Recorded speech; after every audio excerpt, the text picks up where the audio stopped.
Bonjour à tous, Imoko a le plaisir de vous présenter cette charmante maison à Magny-Vernois, dans un cadre calme et verdoyant.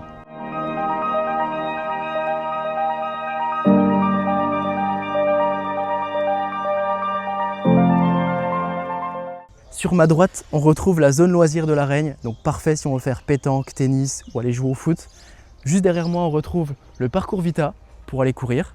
On a une promenade, une petite boucle de 6 km qui est vraiment sympathique, toujours au bord de la Reigne, voir cette fameuse source. À Magny-Vernois aussi, ce que j'apprécie, c'est cette boulangerie qui est juste derrière. On peut même y aller à pied, et on est à 5 minutes de Lure, donc on est proche de toute commodité. On peut rejoindre Vesoul assez rapidement, on peut rejoindre Belfort par la A36 assez rapidement aussi. Que demander de mieux? Ce cadre est vraiment incroyable. Cette maison de 1973 est disposée de cette façon. On va retrouver un grand sous-sol où on peut mettre 2 voitures en enfilade. On va retrouver 2 espaces où on peut mettre des outils, mettre des choses. On a une chaudière bois qui alimente toute la maison avec un circuit d'eau.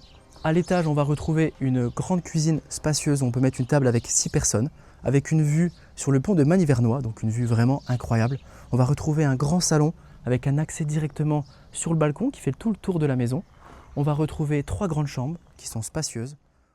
Ce qui est bien dans cette maison, c'est que dans chaque chambre, on retrouve en dessous du lino, si j'arrive à le choper, on retrouve l'ancien parquet qui est en très bon état. On aurait juste à le vitrifier et on retrouverait ce fameux charme du parquet dans les chambres, sans forcément remettre du parquet stratifié.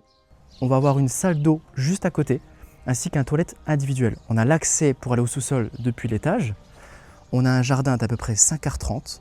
Et pour revenir sur cette maison, sur la partie technique, au sous-sol, on va avoir une partie tout en aglo, et au-dessus on va être aussi en aglo avec vide d'air et de la briquette, ce qui permet déjà d'isoler la maison.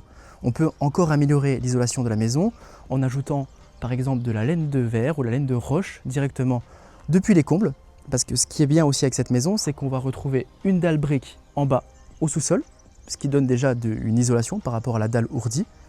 On va avoir une dalle brique aussi à l'étage, donc directement en dessous, dans les combles, où on peut déplier de la laine de roche et déjà donner et économiser 25% d'énergie. Si vous souhaitez visiter cette maison, contactez-moi directement. Merci.